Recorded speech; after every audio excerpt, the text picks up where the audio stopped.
What is up, and welcome back to Talking Nutrition. Today we are joined by the poop queen, Liz Roman. What's up? Hello. Thank you for having me on. I'm excited to be here. Awesome. I think it's one of the more unique Instagram tags I've seen. I get a lot of comments about that. Hey, you know what? It's easy to remember, and there's so many people, millions and millions of people that struggle with poop issues, whether or not it's constipation, which I'll talk about a little bit today.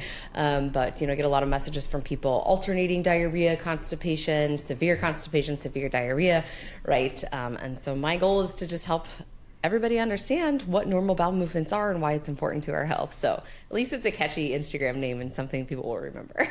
For sure. I think it's really common too, though. Plus, there's a lot of kind of misconceptions around it. I feel like people don't fully understand or know what normal is. You know what I mean? It's like, oh, it's normal, and then they go like twice a week. Yeah, exactly. And I think, a lot of times I think about just our society and how we chalk things up to either being normal because that's maybe what a doctor has told us, as long as you're going, a couple times a week. I think the conventional medicine still says if it's 3 times a week, you're good. And so that's less than 50%, right? It's kind of crazy. But then we also just think about our busy lives and the culture we have around go, go, go. We're very, very distracted individuals, social media, right? You look at people, even when you're out at the restaurants, everybody's on their phone. Right? They're always, just distracted, it seems like. And so because of that, I think many people are not in tune with their body. Maybe they're sweeping things under the rug and just, not even giving it the time of day, or mustering through it and just thinking this is my body, thinking this will go away, thinking, that it's temporary, but then over time it starts to really escalate and then they find themselves in a really bad spot. And I think also, just speaking from like the mom standpoint, like in mom culture, I know that it's a lot of and things that I see on social media. It's again coming back to that mentality of I just have to handle this. I just have to get through my day, right? Like a lot of people don't have a choice but to deal with the symptoms, sweep them under the rug, muster through, if you will, so that they can continue working and providing for their families or taking care of their kids. So it's just, I think, when we look at our ancestors, a totally different culture and how our central nervous system is, and how then everything in the body is infected, not just, our bowel movements. Absolutely. Yeah, I think, again, it's one of those, like you said, people just kind of like, I'll just deal with it, or it'll go away. But then before you know it, it's been like weeks or months even, So what got you so like invested or like interested in gut health? Like, did you go through something yourself, or? So I think a lot of people who have gotten into the functional space have their own story. And a big part of my story is being chronically constipated for 8 years. So I can distinctly remember in high school being very, very uncomfortable and bloated and gassy. I was having a lot of PMS issues too. I was having a lot of hormonal acne, horrible cramps in my periods, but I also wasn't going to the bathroom regularly. So, went to the doctors and they just said, well, try to, increase your fiber, right? Drink water, things like that. Eventually, it got so bad that I went to a doctor in college and got a colonoscopy. And I had been using Miralax, shamefully. We can talk about that too, but I had been using Miralax as kind of just that symptom relief, but it was also very painful. Like I would take it and then I would have horrible cramping and then like urgency to go to the bathroom, right? So I knew if I took it, I needed to be home. And that's not what we want either. Like, in fact, Miralax is toxic to the body, so toxic to the body. The reason why we expel it so well is because the body sees it, as such. And so I remember after my colonoscopy, which I woke up in the middle of, by the way, not a fun experience. That's great. It was crazy. I just, I didn't feel anything, but I got to see what was going on the screen. They just basically said, everything is normal. Like, you're fine, idiopathic, like we don't know. They didn't diagnose me with IBS, but they basically just said, again, Miralax, fiber, and water. And shortly after that, so let's fast forward to like a couple of years after I graduated college, I was making good money and I was now living up in the Chicagoland area, met a girl who had seen a functional doctor and had just really great success. And I was like, I got to see this person, right? So I go, and I had always suspected some thyroid issues, but everything according to my doctors was normal. They never really looked at my antibodies or looked at my actual thyroid hormones, just that TSH and total T4. So lo and behold, yes, I had severe gut dysbiosis. I had Hashimoto's. That was my second autoimmune diagnosis. When I was a young girl, I had children's rheumatoid arthritis, and I gained a lot of weight from that. Always struggled with weight issues. But the biggest thing, at that point in time of my life is I was so tired. Like I was so fatigued, and I was going to the gym, but I just wasn't seeing any progress. And so, really getting to the root cause of what was going on within my body, both with the autoimmunity and with my gut, then allowed me to release a lot of that weight and overcome that chronic constipation, and or what I call queen size poops, which really should be 1 to 3 times a day, pain free. So if we think about the culture we mentioned earlier, the doctors just say if you're going 3 times a week, you're not constipated technically. We want to fully eliminate our bowels every single day, because within that, it's all waste, right? It's metabolic byproducts. It is food that we've consumed that's been broken down, and the waste from those things. It's toxins and other metabolites. So all of that stuff will essentially back up into the system if we're chronically constipated, and that's really where we see a lot of things in terms of like our gut-brain axis, our gut-skin axis, those types of things. Yeah. Yeah, I think even for a lot of people that might sound surprising already. Like, oh, I'm supposed to go like every day, which we really should. And you brought up a lot of good points too. I mean, like the connection with thyroid, and I feel like a lot of times, especially these days, especially when you go online, it's like all about gut or all about thyroid, or it's all like these separate kind of silos. It all goes hand in hand, and I feel like a lot of times, I don't know if this is maybe like, it's probably part of doctors also not having the experience with those issues maybe, or right, but it's sometimes hard to kind of really find that help that you need, because here you're dealing with stuff, yet you're told that you're being okay, right, that you're fine, that there's nothing wrong, and then down the road you find out there is a whole bunch of stuff. Yeah. And I think in terms of the healthcare here in the United States, we're very blessed to have doctors and surgeons, for very, severe things, right? Don't come to me if you've been hit by a car, you have a gunshot, cancer, those types of things. But when we really think about how the body works, we have, the gut microbiome. That one thing I try to explain to my clients is there's 2 ways that you build your body up, and you actually are able to build muscle, have good energy, have all of the nutrients that you need. And one of those is really being able to absorb the nutrients that you are ingesting, right? So there's a difference between just ingesting it and then digesting it and absorbing it. So a lot of people have deficiencies, right? Where we might be eating a good quality diet, but I see this all the time in my practice too. Like people coming in that do have a good organic diet or paleo or Mediterranean, but they lack different things such as stomach acid or bile salt or pancreatic enzymes to really be able to properly break things down and absorb it. So that's a big thing, is nutrient assimilation and absorption. And then the other big thing is our sleep and our recovery, because that's really the only time that body is able to go through all the different detoxification processes that need to occur so that we can turn over our cells, get rid of, again, all of the waste, and rejuvenate. And we also see a lot of times people who do have gut issues have a lot of either, insomnia or poor sleep, poor quality of sleep, trouble falling asleep. They wake up feeling more tired even than when they went to bed.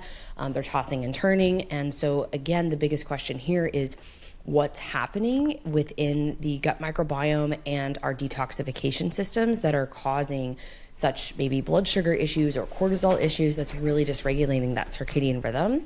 I see that a lot with people who are very toxic and have a lot of backup. They're waking up between 1 and 3 a.m. and then they're unable to fall back asleep. And that's really liver cleansing time. And so the liver is trying to do its job, but the immune system is stimulated. And when that happens, our cortisol, elevates. And when cortisol elevates, that wakes us up, right? And so, really we just have to think about far beyond just like the digestive symptoms that people experience. We have to think about the whole body. And what I was saying all of this for is to go back to the conventional medicine system. A lot of times you will see, like, you have your GP, right? Your general practitioner. Then you have your OBGYN, that's more of the female reproductive system, an endocrinologist that should specialize in your thyroid, and then your GI doctor, right? But none of these people generally talk to each other. It's that they're working in silos and no one's really thinking the way we do in functional medicine of like, how does all of this come together under this umbrella? And rather than treating the, issue with a pill, like we say pill for every ill, or I would also say on the the functional side, supplementing the symptom. My goal as a practitioner is to really get to the root cause and figure out like, why is all of this so, there's so much miscommunication, so much misfiring in the body. Why is the body so burdened? And so if we can do that, then we can bring these 12 systems back in line so that they can work synergistically together. And again, not work in such isolation in these silos, and really be able to help that person move forward rather than just, again, like masking the symptoms. Yeah. Yeah, I think it's also really cool for like the health coaches and practitioners now who are more getting into functional to be able to actually provide that. It's so important. I mean, you mentioned, so we have like, let's say 50-50 like people in the US, our clients, right? As well as over here in Norway and stuff.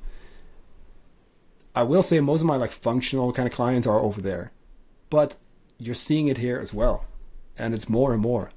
And I feel like Norway in particular is one of those countries where people kind of hype up like the medical system, Yeah. Where it's like it's supposed to be like the best thing ever, and it's good. Don't get me wrong, it is good, But yet I'm still seeing, okay, you have hormonal issues. Here's the pill, right? Just get on that. Got gut issues. I just do low FODMAP. That's it, right? Or just do that. Or hey, just don't eat dairy or something. Right? Hey, you should lose 10 kilos. It's like, okay, yeah, they know that, But it's like it's the same thing here. That's what I'm trying to say. It's a good system, but I think we have to give credit where credit's due in terms of it's not the individuals, because I've met some amazing, doctors, and I will say even in my practice with some of the cases that I've dealt with, they're GI doctors. I encourage my clients to take testing to them, obviously with the caveat of they may disregard it because this is not something they have in their toolbox. And so they are trained and educated with certain tools. The same way that we are in functional medicine. And some of them are very open and very excited to see these things that we're able to provide that then, conventional medicine doesn't have. And others, unfortunately, are very closed-minded. And so we never want to say that it's just the individual, but it is really just the system, right? They're in a system that is broken, and that's just been what they've been taught. And we also know, I think, at least here in the United States, in the past 4 or 5 years, anybody who kind of goes against the grain was really shunned. And so thinking too, like about that individual, they went to school for many years, paid a lot of money maybe to become a doctor, and this is their family, right? And so you can't blame the person. Like hopefully they're doing what they can and speaking with their patients and educating them. But like you mentioned, a lot of the times it will be some of these blanket recommendations of go low FODMAP, even if they're seeing like a dietitian or something, in the hospital. But that's not going to cure the person. That's not going to fix that underlying root cause issue of why there's so many bacterial overgrowths that are causing this person to react to these fermentable carbohydrates. And it was also never intended to be like a long-term diet. It was really intended to be more of that symptomatic relief. And I do think it's helpful, but so many people then just feel like they have to live that way for the rest of their life, right? Whether it's low FODMAP or dairy-free or gluten-free or, whatever it might be for that individual. The goal always of our work is to help them be able to get back to eating a diverse diet. I know you align with this, like diversity is key. Whether or not that is the types and quantities of the food and the macros, like we always need to be changing things, at least seasonally, I would say, or annually, so that your gut microbiome can also have a diverse array of microbes to support, again, that healthy immune system that we all need. Yeah, I think even just that, it's something that's actually very simple if you think about it, right? We need that diet variety. We need to practice the basics, because when it comes to the main causes, just in general, it's all like lifestyle stuff for the most part, right?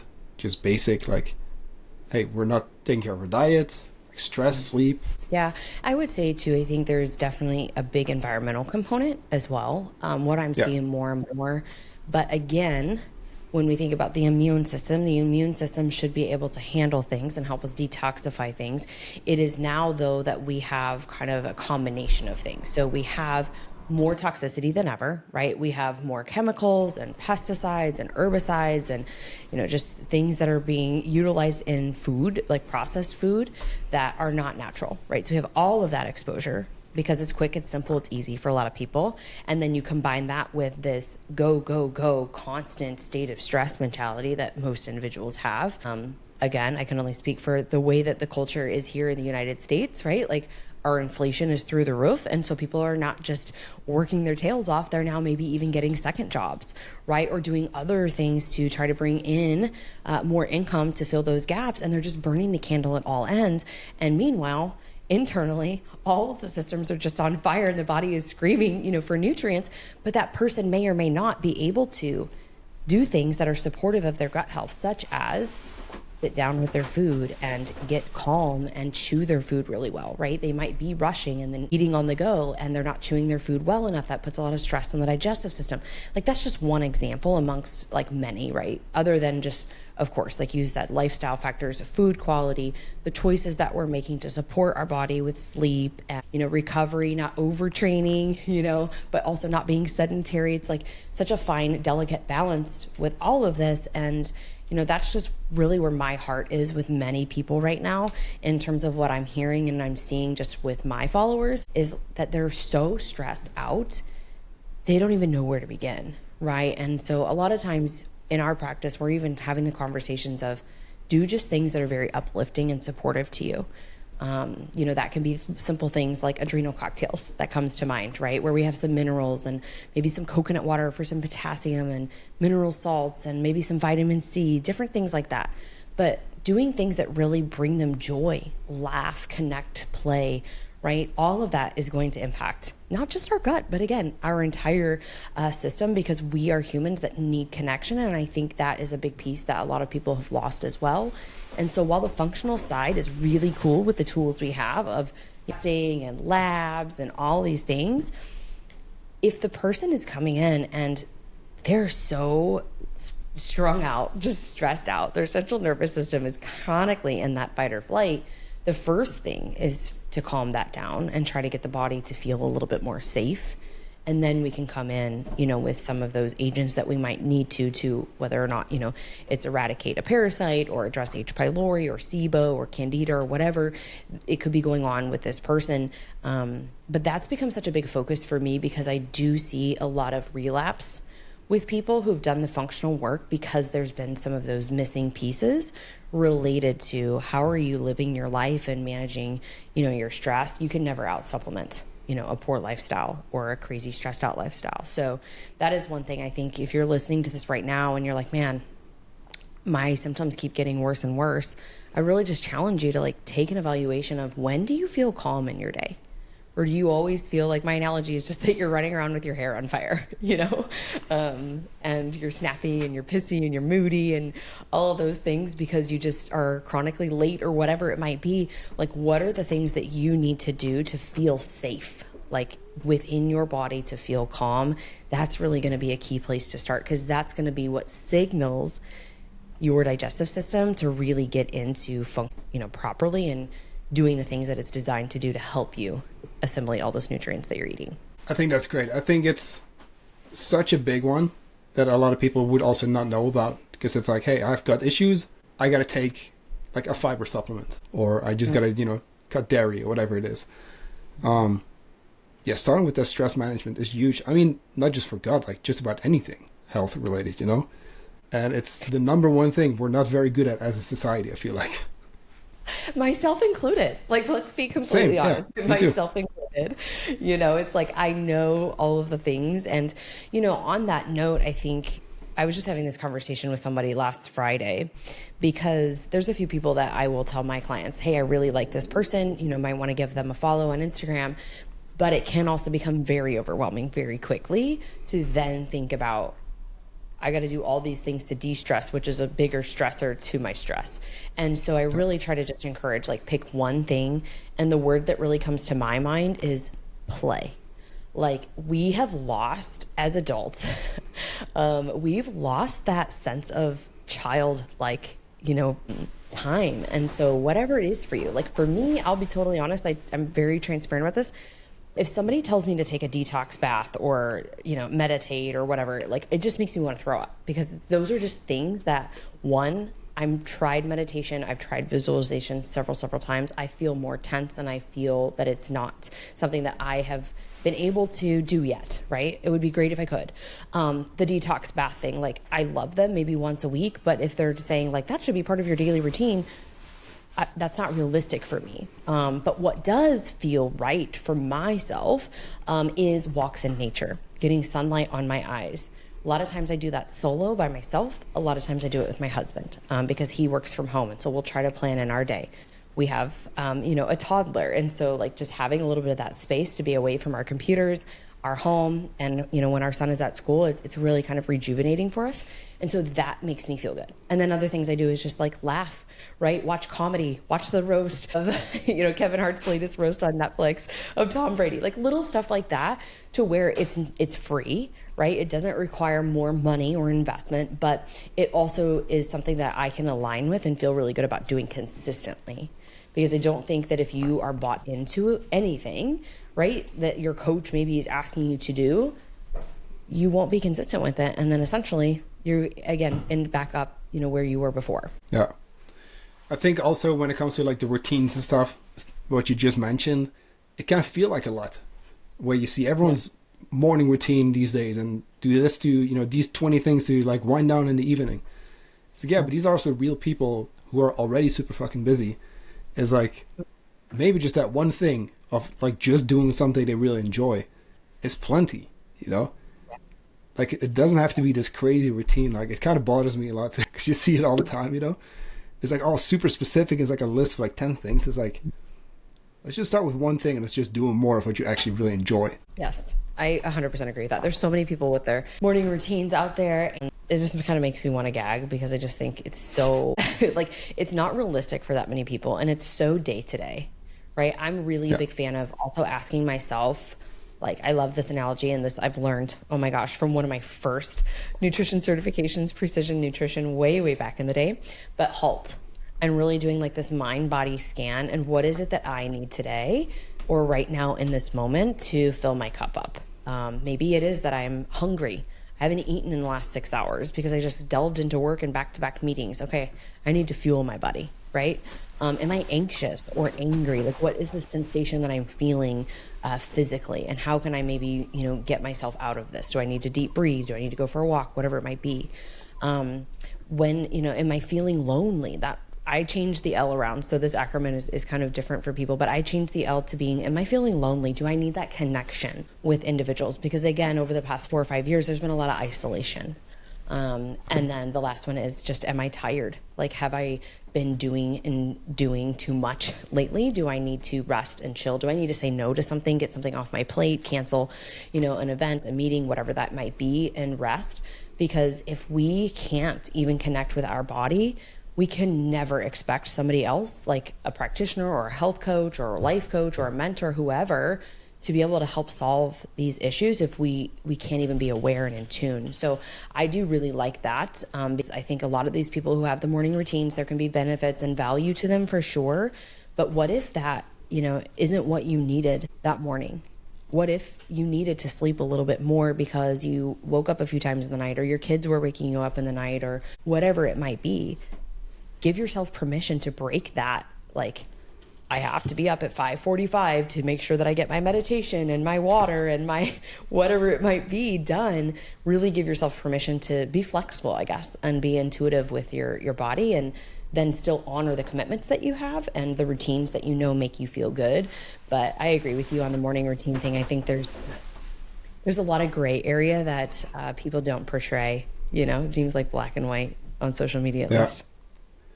They're all super dogmatic about like this one specific thing that, or like, this whole list, because it's like, first I fast and I do this and then I that, I fell into the 5 a.m. trap, I call it a little bit. It's like, I read the book, The 5 a.m. Club. Yeah. And I started doing that, I went through the, routine. And at one point I was like, I'm spending like a full hour every single morning, right? Which is now costing me sleep. Because I still have to get used to it, I'm spending a full hour getting ready for the day. So I was like, well, is this really helping? I don't know. Then I got into kind of like Alex Hormozy's approach, where it's just like, wake up, coffee, just go. which also worked for the time being. And then now I'm Yeah. kind of like what you just mentioned. It's like, I'll base it off of what I feel like I need. Like I'll meditate, I'll go for a walk sometimes, journaling.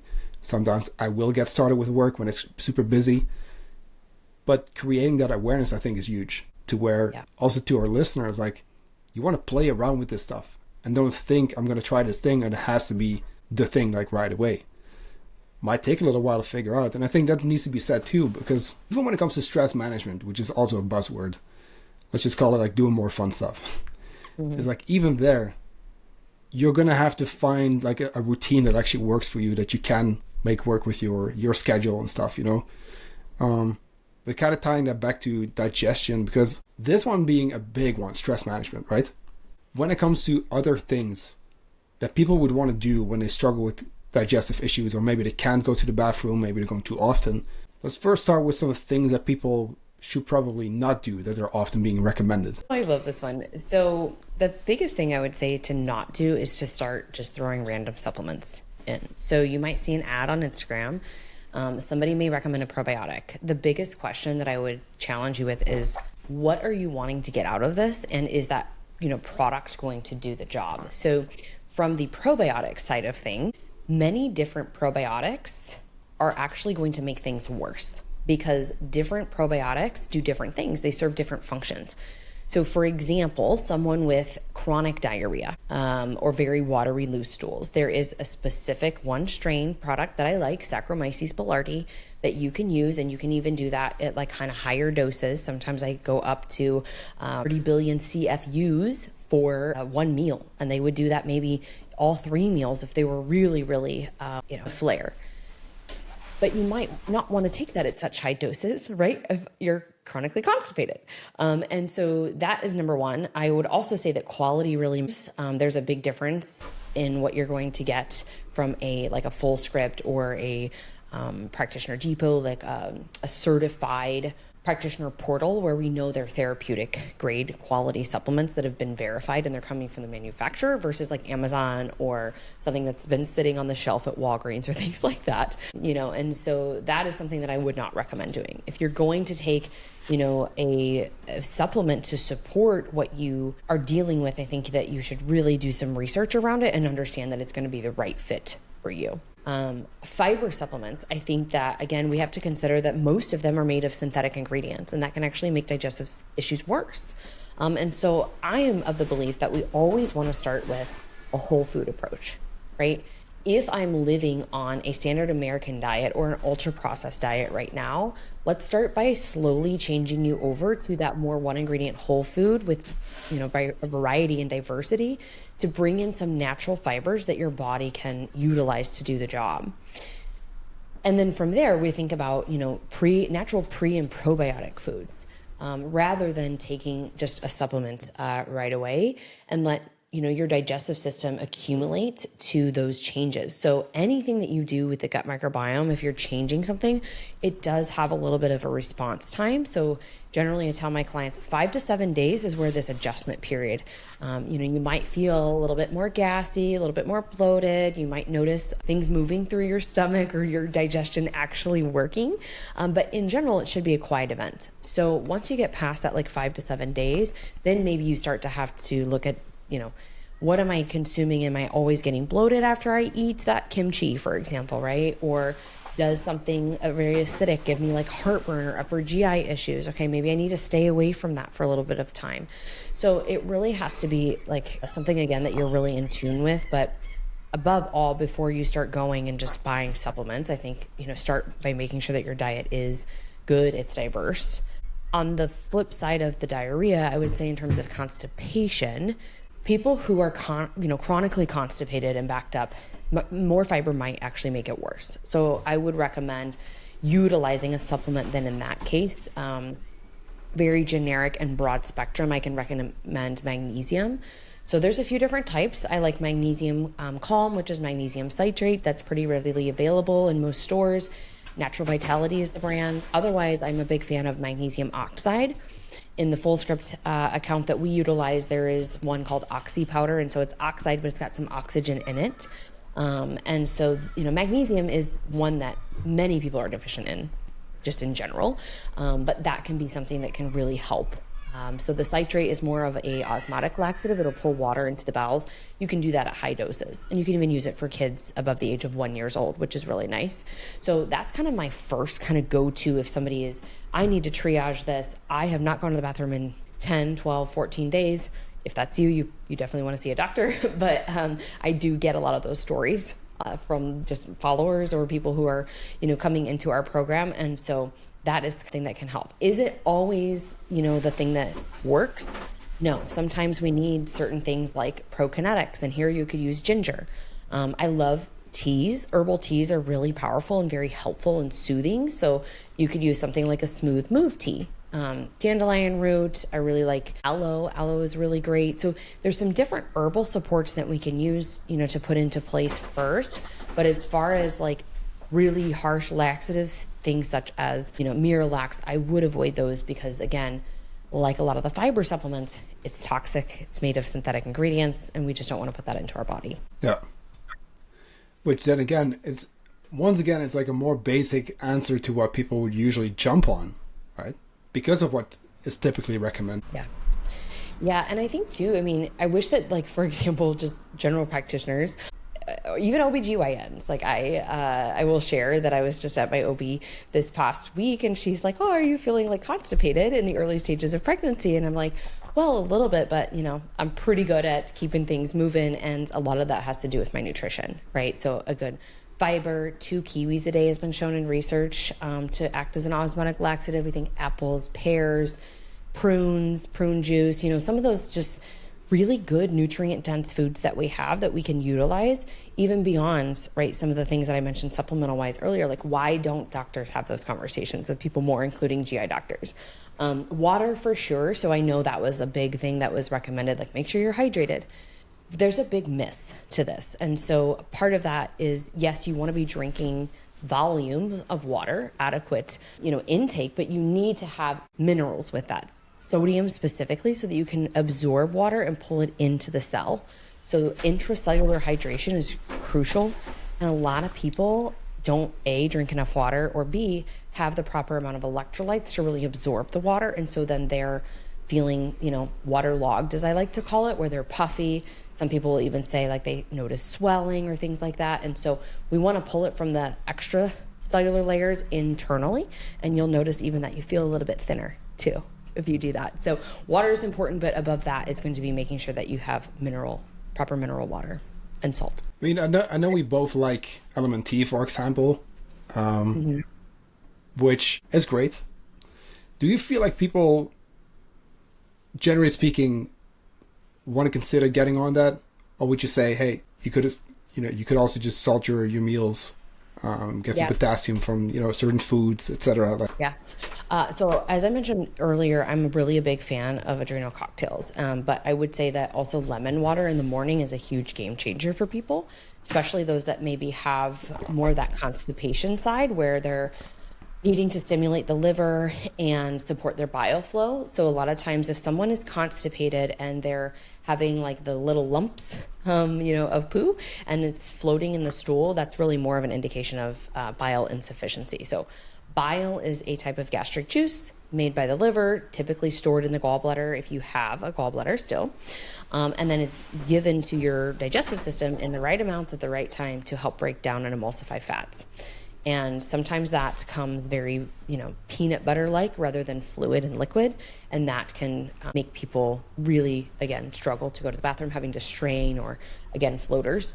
So lemon water in the morning will not only, wake up digestion, but it'll stimulate bile flow, which is really great. And I've seen that do a lot for many clients, just in and of itself. And then I would say to add a little bit of like a Celtic sea salt, a good mineral salt to that.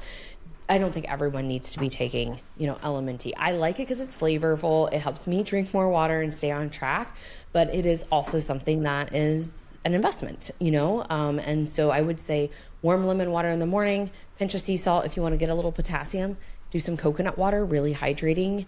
And if you're going to make it then more of an adrenal support, stress handling, maybe you're waking up like I used to, relying on caffeine, you want to have some form of vitamin C. Whole food vitamin C is going to be important there.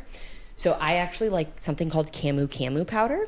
You can get it on, Amazon or, at your local store. A lot of like whole food or health food stores will have it, but that's a pretty high dose vitamin C. It's kind of tart. It's really delicious. So put that in to give your body a little bit of that boost. Vitamin C that can go, to the digestive system and help with bowel movements as well, but it's more intended to support your immune system, antioxidants, and then stress handling on the adrenals. So that would be where I would start, even before something like, Element or Relight or whatever electrolyte the person chooses. Yeah, that's great. I think it's always better to start with real food, or kind of like basic approaches, because like you said, it is an investment. It does kind of add up, especially once you also want to get some magnesium, maybe some other things. Yeah, for sure.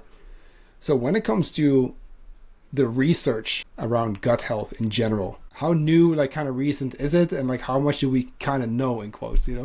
Yeah, there's a lot we don't know. I would say, so in terms of the research, this is just something that started being, researched in the 1840s. And so it's still, ever evolving and developing. Every day they're learning new things.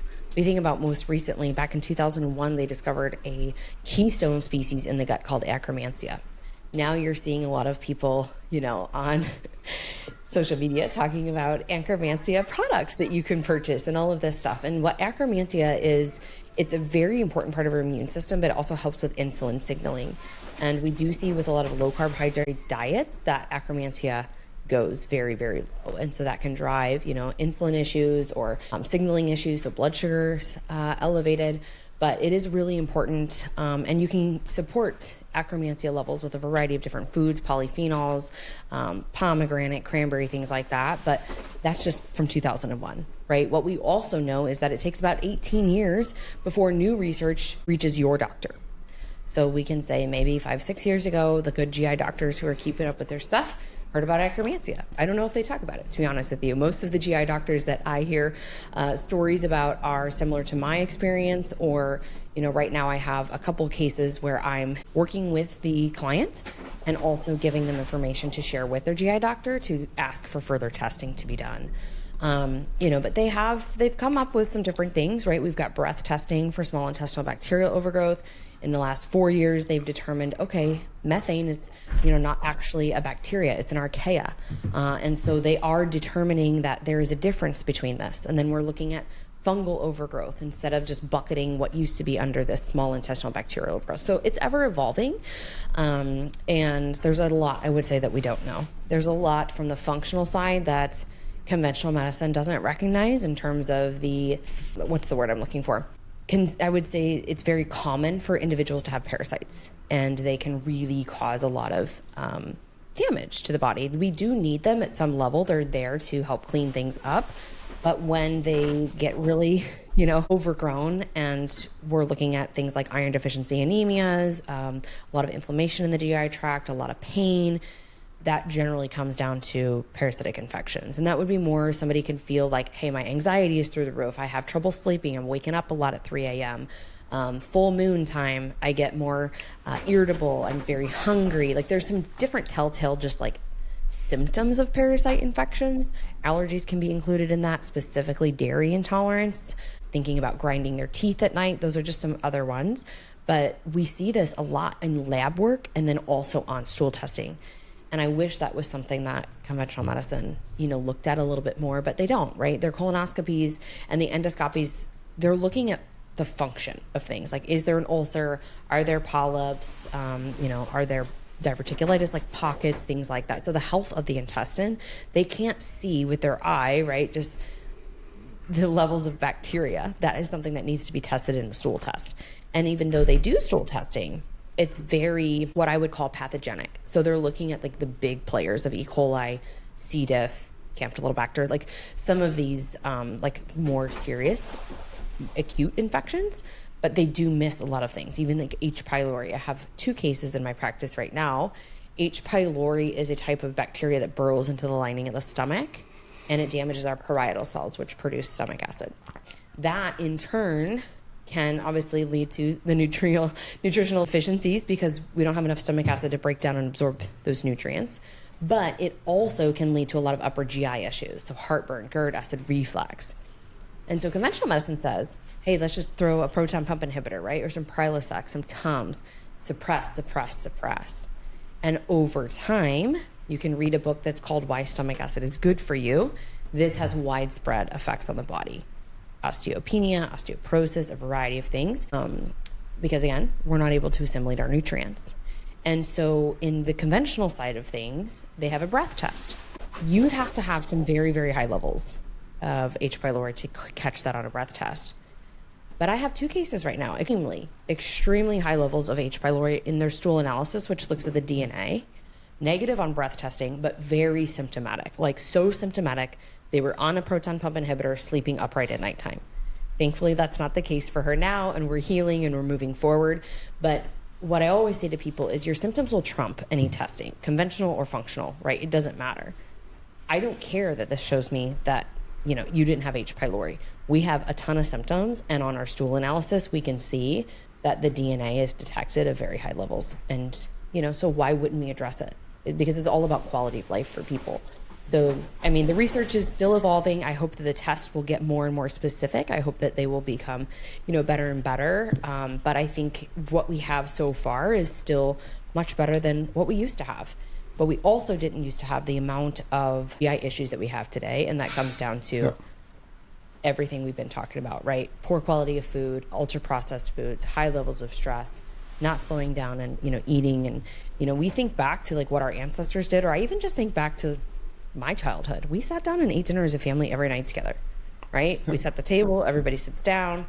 You're not excused until you've finished, and you're not rushing and those types of things.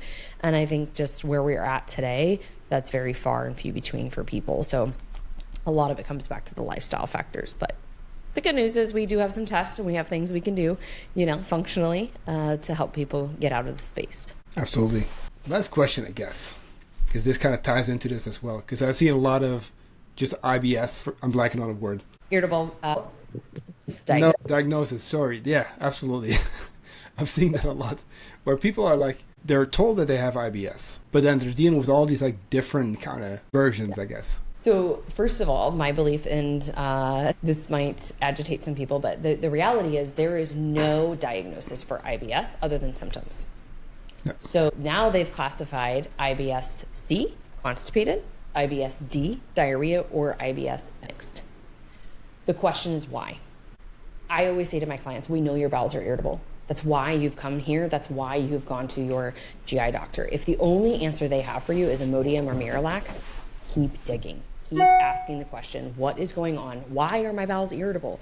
Because again, there is not a definitive test. It is almost like PCOS in a way, where PCOS is a syndrome, right? And there's different types of PCOS. So IBS is kind of this umbrella catch-all diagnosis. And I really wish that, the conventional space would do a little bit more further investigating to help people, rather than just slapping that label on and makes people feel like this is just how things are. And, that's the way they have to live for the rest of their life. And that's absolutely not true.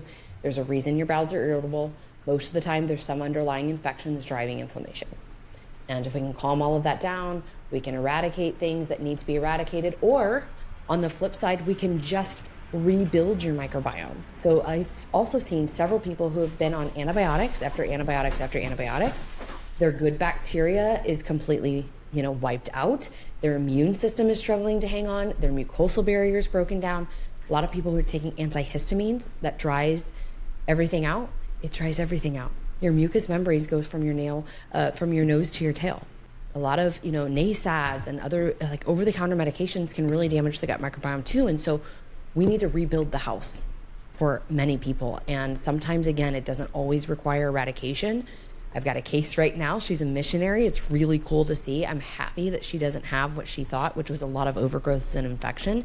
She's just been completely wiped out. And a lot of that has to come back to things that she's been taking, right, to travel to different countries and do so in a safe manner, right? But there's always a cost and a consequence to things.